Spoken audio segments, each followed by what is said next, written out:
Por que será que o amor está a acabar? Para onde é que está a ir? Fazemos uma coisa quando devíamos fazer outra. Tipo, a forma como nós dividimos as horas, a forma como nós nos ocupamos, a forma como nós tentamos preencher este passar dos ponteiros é que é totalmente diferente da forma como se fazia há 20, 30, 50, 100 ou até 1000 anos atrás. A forma como se fazia a distribuição de tarefas, a forma como se fazia a ocupação do tempo mudou completamente. Eu mesmo, às vezes vou para me deitar, para a cama me deitar-me, 2 da manhã, 3, 4 e até às vezes 5 da manhã, sendo que já estou acordado desde o dia anterior, às 22, às 21, a fazer alguma coisa de importância, às vezes nem mesmo é importante, é mesmo só já uma rotina enraizada já no organismo, e o que não é bom. Por que o mau proveito do tempo é o problema? O mau proveito do tempo é problema porque, às vezes, quando coisas estão marcadas para uma determinada hora, vão sofrendo alterações. Marcamos coisas para as 7 da manhã e, às vezes, não conseguimos chegar exatamente a cumprir o horário marcado, não chegamos a conseguir. Está a ser um defeito quase que aceitável nos dias de hoje. Você vê reuniões até de caráter institucional que deviam começar numa determinada hora e começam com minutos e às vezes até horas de atraso, o que é preocupante, né? Então quer dizer que o tempo tem sido um grande problema, a forma como o distribuímos. Essa sim, para mim, é a causa de falta de amor. Por quê? Porque quando eu não durmo o suficiente ou durmo um sono de improviso, quando eu acordo, o organismo tende a agir de uma forma diferente. E assim sendo, vou cometendo alguns erros com pessoas mesmo, ou às vezes com materiais, que uma pessoa que teve um sono de qualidade não faria tais coisas. Às vezes só uma pergunta de que horas são já é motivo para responder mal. Às vezes só uma pergunta de onde é que fica onde é que está o sal, onde é que está não sei o que e tal. Às vezes tendemos a responder de uma forma muito negativa e esta pessoa que recebe essa nossa resposta vai estranhando e se entristecendo, porque é assim, um mal quando vem de uma pessoa naturalmente má não surpreende ninguém, porque é só a natureza daquela pessoa se manifestando. Agora, um mal quando vem de uma pessoa boa, é catástrofe, é estranho, é difícil de entender porque que ele está tendo esse comportamento. E estas pessoas que faziam parte do grupo das boas pessoas, devido ao mau uso do tempo, às várias rotinas que foram inserindo nos seus afazeres, é que fazem com que essas pessoas comecem a agir num determinado momento de forma estranha. E quando assim acontece, nós somos como lâmpadas colocadas a um fluxo de corrente elétrica, onde quando uma lâmpada não distribui a corrente que recebe de um condutor para que passe para a próxima, há um fluxo de retenção de corrente elétrica que consequentemente vai fazer com que aquela lâmpada esteja fraca, e ao passar a corrente para outra lâmpada que está a seguir, a corrente continua, o fluxo continua retido e fraco, assim vai fazendo o ciclo. Lembrando que esse exemplo é para imaginar as lâmpadas como pessoas. Então uma energia fraca que vem de uma pessoa passa para outra, depois para outra, depois para outra, depois para outra, depois todo mundo fica fraco. E no fim do dia já não sabemos quem é quem. Está todo mundo mal, apressado, a correr, pedindo para que sejam atendidos ao mesmo tempo. Está toda a gente assim, de patas para o ar. Por quê? Porque não sabemos fazer a gestão do nosso tempo. Os poucos que conseguem fazer a gestão na medida certa são influenciados por aqueles que não conseguem fazer a sua gestão. Aqui é mesmo aquele exemplo. Uma batata podre geralmente faz apodrecer todas as outras. E é isso que está a fazer com que haja menos atos de compaixão, menos atos de caridade, menos atos de misericórdia. Todas essas coisas têm como principal radical o amor, e este amor que tende a escassear-se dia após dia. Sem ter noção do que é bom para os outros, sem ter noção de que cada um de nós é uma peça fundamental para a felicidade das outras pessoas. Às vezes esquecemos de dar aquele bom dia com sorriso, esquecemos de dar aquele boa noite com alegria, esquecemos de dar muitas outras coisas que as outras pessoas precisam de nós. E a consequência disso é qual? É essa que nós vivemos, uma tamanha falta de amor estrutural e social. Essa descontinuidade das práticas vai fazendo com que aquilo que é raiz, aquilo que é costume, aquilo que é tradição, que é natural do africano, ou seja, que é natural do ser humano para não estar a particularizar, esteja indo para baixo.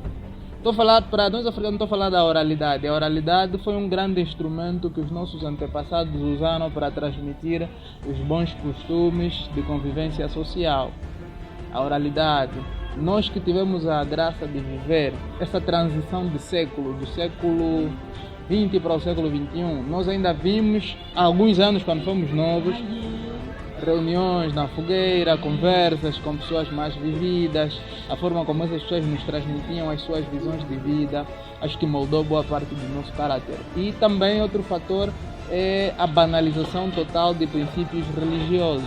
Eu mesmo fui uma das pessoas que cresci frequentando a igreja, porque os pais vinham que eu fosse para lá. A princípio era um pedido, era meio que uma obrigação, e que às vezes as sanções eram fortes quando lá a gente não se fizesse presente, às vezes não tínhamos direito ao almoço, às vezes uma outra coisa que sabem que nós gostamos, nos privavam daquele bem, pode ser um brinquedo, uma coisa qualquer que nós gostamos, para nos perceber que se da próxima vez não formos, já sabemos que vamos ficar sem aquela coisa, ok? A ser assim, o que é que nós víamos? Nós víamos que não tínhamos escolhas, senão mesmo ir à igreja. E ao ir à igreja nós buscávamos princípios, buscávamos boas maneiras, buscávamos tudo quanto a sociedade quer que nós sejamos. Agora, o que é que se vê nos dias de hoje? Essa prática está sendo descontinuada. Até casas, o que é normal nos dias de hoje, que o pai vai a uma igreja, a mãe vai a uma igreja, o filho primeiro vai numa outra igreja, o outro vai numa outra igreja. Cada um busca princípios e doutrinas diferentes, o que é complicado no seio familiar, onde depois sabemos como é que é a palavra de Deus, cada um depois quer mostrar que onde anda a ir ensinam melhor ou lá são melhores, entre aspas. Isso também vai trazendo alguns conflitos sociais dentro mesmo daquela família. Essa descontinuidade de uma série de práticas que eram boas outrora, que nós carregávamos e os nossos avós carregaram, passaram para as nossas mães e elas carregaram e passaram para nós, é que está sendo descontinuada nos dias de hoje. Há até pais que acham normal que os seus filhos não sejam religiosos, o que é perigoso. Há até pais que acham normal que os filhos nem sequer frequentem uma igreja, o que é completamente fora do normal. Ou seja, a única reserva moral intacta, saudável, com princípios bem certos e que, quando bem transmitidos, os homens serviam muito mais bem aos seus reis, aos seus governantes e às suas famílias. A tecnologia estabelecer-se e hoje faz parte do dia a dia das pessoas. Isso até não seria problema se apenas sabêssemos fazer o uso do lado bom da tecnologia. Acho que nem estaríamos a gravar esse vídeo. Mas como a gente não tem noção de como fazer o uso correto da tecnologia, e muitas vezes a tecnologia é mesmo uma das causas de falta de amor. Por exemplo, quando não tínhamos celulares e batia a saudade de ver alguém, a gente ia para a casa dessa pessoa, visitava-se com frequência. Hoje, com a tecnologia, basta pegar um telefone, fazer um alô e está resolvido. Sendo que nós pessoas precisamos, os atos amorosos são mais sentidos quando são presenciais, quando são físicos, quando são mais sensíveis, é que constroem aquela ideia de amor mesmo nas pessoas. Agora, quando as pessoas não têm tempo de se visitar, procuram fazer isso através do telemóvel. Quando as pessoas não têm tempo de fazer atividades que outrora era o comum das pessoas, deixam que a tecnologia faça tudo, a resposta vai ser essa: escassez de boas práticas, escassez de amor nas nossas sociedades. O custo de vida é um dos grandes inimigos do amor nos dias de hoje, ok? O custo de vida mesmo, o custo de vida e os seus aliados. Tem vários aliados do custo de vida e eu vou aqui destacar 2 aliados do custo de vida. Eu não sei se foram planificados para serem assim, mas enfim, são como eles são. Estes dois aliados do custo de vida, para mim, vão ser a tecnologia em primeiro lugar, porque veio substituir uma boa parte de profissionais de uma determinada área. E a tecnologia veio substituir a mão de obra humana. Por exemplo, quando abrem empresas, geralmente era preciso que os matemáticos, os experts em economia, estivessem lá para ajudar a resolver os problemas da matemática. Mas atualmente não acontece. Tu tens um notebook, tu tens um Excel instalado aí, todos os acessórios, calculadoras e outras coisas. E tu fazes os teus cálculos sem ter que procurar auxílio de ninguém. Então, a ser assim, os profissionais que deviam servir nessa área acabam por ficar no desemprego. Hoje em dia há impressoras 3D que estão a construir coisas que outrora era para homens fazerem. Então, essa diminuição da mão de obra nas várias estruturas de emprego, várias situações em que os homens eram necessários e já não estão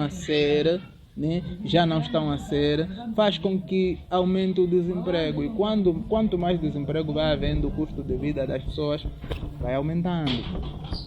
Falei da tecnologia como um grande aliado do custo de vida. Depois, o segundo é o próprio ser humano mesmo. A ganância, a ambição, a desmedida, a exploração, a falta de espírito humano. Isso cresce dia após dia. Vê-se patrões explorarem os seus funcionários. Parece que temos sempre a tendência a fazer e buscar o que é errado. Parece que o que é errado mesmo é que cuia. Você vê pessoa orgulhar-se porque fez um negócio onde prejudicou muitas pessoas e está tudo bem para essa pessoa. O que sinceramente chama a atenção é que não sei, por que será que o amor está a acabar? Para onde é que está a ir? E por que estamos a permitir? Será que há algo que possamos fazer para pelo menos refrearmos essa velocidade em que o amor se encontra longe de nós ou a se afastar cada vez mais de nós? São proféticas. Deixam claro que haveria um tempo em que os homens seriam ambiciosos, os homens seriam maldosos, os homens seriam presunçosos, os homens seriam um monte de coisas que não é nada bom, nenhuma delas é boa. E são essas coisas que estão a impactar diretamente nas nossas vidas. O bicho pegou, como se diz na gíria. A coisa pegou e, sinceramente, quando essa coisa pega, os mais prejudicados somos nós. E somos nós também que devemos nos levantar e refletir, tentar buscar uma solução, pelo menos ver se há algo que possa ser feito. Dizia Albert Einstein que ele não podia prever a Terceira Guerra Mundial, mas podia prever a Quarta. Segundo Albert Einstein, a Quarta Guerra Mundial seria com pedras e pauladas. Quer dizer que o Albert Einstein já observava o padrão de imoralidade do tempo dele e ele acreditava que aquele pensamento fosse crescer, aquele fenômeno fosse crescer até um certo dia se transformar numa Quarta Guerra Mundial que já não será com armas, mas sim com paus e pedras. Quem nunca viu nos dias de hoje um bilo assim, né? Com paus e pedras por aí. Grupos, máfias, lutando entre si e tal. Uns achando que têm mais poderes que os outros achando que têm razão, não sei o que e tal. Esses conflitos todos, acho que casam bem com a profecia de Albert Einstein sobre a Quarta Guerra Mundial. Eu não posso afirmar se já estamos a viver, porque ainda não vivemos a terceira. Mas embora quem diga que já vivemos a terceira. É uma guerra comercial entre os Estados Unidos e a China. Isso não sou eu que vou negar nem afirmar, cada um vai analisar. Mas a Quarta Guerra que o Albert Einstein profetizou, esta sim parece ser iminente no meu tempo, no teu tempo. E é essa que constitui o estudo desse vídeo. Por que o amor está a escassear? Seja bem-vindo, se é a primeira vez que me assistes, eu sou o Ângelo Wizzy.